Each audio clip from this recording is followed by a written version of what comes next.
ಪ್ರಿಯ ರೈತ ಬಂಧುಗಳೇ, ನಾನು ನಿಮ್ಮ ಕೊಪ್ಪಳದ ಗವಿಸಿದ್ದೇಶ್ವರ ನಾಡಿನಿಂದ ಹನುಮ ನಾಡಿನ ಚಮನ ಮಾಡುವ ನಮಸ್ಕಾರಗಳು.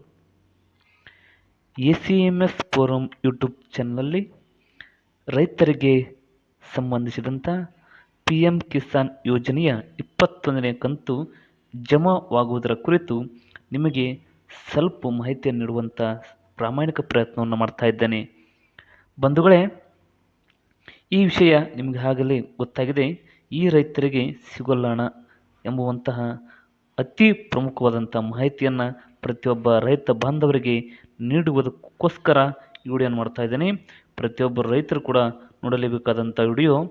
ನಾಳೆ ಜಮಾ ಆಗುವುದು ಅಂದರೆ ನವಂಬರ್ 19ಕ್ಕೆ, ಇದೇ ವರ್ಷದ ನವಂಬರ್ 19ಕ್ಕೆ ರೈತರಿಗೆ ಹಣ ಜಮಾವಾಗೋದ್ರ ಕುರಿತು ನೀವೇನಾದರೂ ರೈತ ಬಂಧುಗಳಾಗಿದ್ದರೆ ಇವರಿಗೆ ಈ ವಿಡಿಯೋನ ಫಾರ್ವರ್ಡ್ ಮಾಡಿ ಅಷ್ಟೇ ನಾನು ನಿಮ್ಮಿಂದ ಕೇಳಿಕೊಳ್ತಾ ಇರೋದು.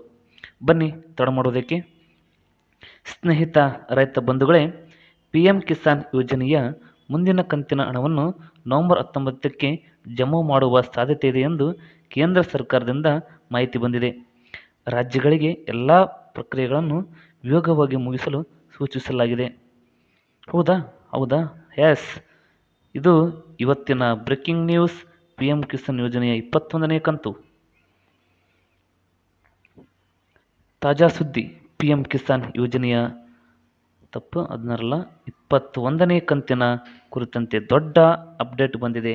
ರೈತ ಬಂಧುಗಳೇ, ಕೇಂದ್ರ ಸರ್ಕಾರ ನವಂಬರ್ 19ಕ್ಕೆ ಮುಂದಿನ ಕಂತಿನ ಹಣವನ್ನು ಜಮಾ ಮಾಡಲು ಸೂಚನೆ ನೀಡಿದೆ. ದೇಶದಾದ್ಯಂತ ರಾಜ್ಯಗಳಿಗೆ ಎಲ್ಲ ದಾಖಲೆ ಪರಿಶೀಲನೆ, KYC ಮತ್ತು ಭೂಪತ್ರ ತಪಾಸಣೆ ವೇಗವಾಗಿ ಮುಗಿಸುವಂತೆ ಮನವಿ ಮಾಡಲಾಗಿದೆ. ಎಲ್ಲ ಪ್ರಕ್ರಿಯೆಗಳು ಪೂರ್ಣಗೊಂಡ ರೈತರ ಖಾತೆಗಳಿಗೆ ನವಂಬರ್ 19ರೊಳಗೆ ಹಣ ಜಮಾ ಆಗುವ ಸಾಧ್ಯತೆ ಇತ್ತು. ನೀವು ಈಗಾಗಲೇ KYC ಮತ್ತು ಭೂಪತ್ರ ತಪಾಸಣೆಯಲ್ಲಿ ನಿಮ್ಮದೇನಾದರೂ ನಕಲಿಯಾಗಿದ್ದರೆ ನಿಮಗೆ ಹಣ ಬರಲ್ಲ. ಎಚ್ಚರ ರೈತ ಬಂಧುಗಳೇ, ನಿಮ್ಮ ಖಾತೆಯಲ್ಲಿ ಹಣ ಸರಿಯಾಗಿ ಬರಲು KYC ಪೂರ್ಣಗೊಳಿಸುವುದನ್ನು, ಭೂಮಿ ದಾಖಲೆ ಸರಿಯಾಗಿರುವುದನ್ನು ಮತ್ತು ಬ್ಯಾಂಕ್ ಖಾತೆ ಸಕ್ರಿಯವಾಗಿರುವುದನ್ನು ಒಮ್ಮೆ ಚೆಕ್ ಮಾಡಿ.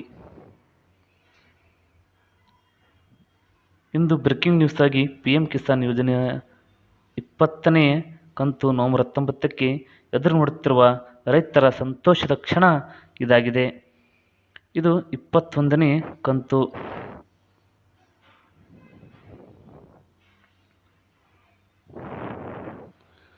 ನಿಮ್ಮ PM ಕಿಸಾನ್ ಸ್ಥಿತಿಯನ್ನು ಪರಿಶೀಲಿಸಿ KYC ಪೂರ್ಣಗೊಳಿಸಿರುವುದನ್ನು ಖಚಿತಪಡಿಸಿಕೊಳ್ಳಿ. KYC ಆಗಿದ್ದರೆ, ಭೂಮಿಯ ದಾಖಲೆ ಸರಿಯಾಗಿದ್ದರೆ ಮತ್ತು ಬ್ಯಾಂಕ್ ಖಾತೆ ಸಕ್ರಿಯವಾಗಿದ್ದರೆ ನಿಮ್ಮ 21ನೇ ಕಂತು ನವಂಬರ್ 19ರೊಳಗೆ ಖಾತೆಗೆ ಜಮಾ ಆಗಬಹುದು. 21ನೇ ಕಂತು ಇದೇ ನವಂಬರ್ 19ಕ್ಕೆ ಜಮಾ ಆಗುತ್ತೆ. ದಯಮಾಡಿ ರೈತ ಬಂಧುಗಳೇ, KYC ಒಂದು ಬಾರಿ ನಿಮ್ಮ ಸ್ಥಿತಿಯನ್ನು, ಸ್ಟೇಟಸನ್ನು ಚೆಕ್ ಮಾಡಿಕೊಳ್ಳಿ. KYC ಮಾಡಿಸಿ.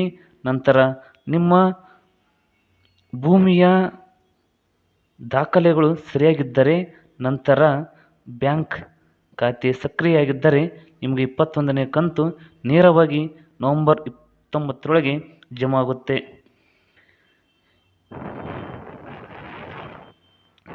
ನಮ್ಮ ದೇಶದ ಬೆನ್ನೆಲುಬು ರೈತನಾಗಿರುವಂಥವನಿಗೆ ಮಾಹಿತಿಯನ್ನು ತಲುಪಿಸಬೇಕಾಗಿತ್ತು.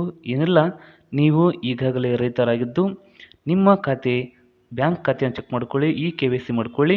ನಂತರ ಭೂ ದಾಖಲಾತಿ ಸರಿಯಾಗಿದ್ದರೆ ನಿಮಗೆ ಪಕ್ಕಾ ಗ್ಯಾರಂಟಿಯಾಗಿ ನಮ್ಮ ಭಾರತ ಸರ್ಕಾರ ನೀಡುವ PM ಕಿಸಾನ್ ಯೋಜನೆಯ 21ನೇ ಕಂತು ಹಣ ಜಮಾ ಆಗುತ್ತೆ. ಇಲ್ಲಿವರೆಗೂ ಕೂಡ ಈ ವಿಡಿಯೋ ನೋಡಿದಂಥ ತಮ್ಮೆಲ್ಲರಿಗೂ ಕೂಡ ಥ್ಯಾಂಕ್ ಯು ಫಾರ್ ವಾಚಿಂಗ್.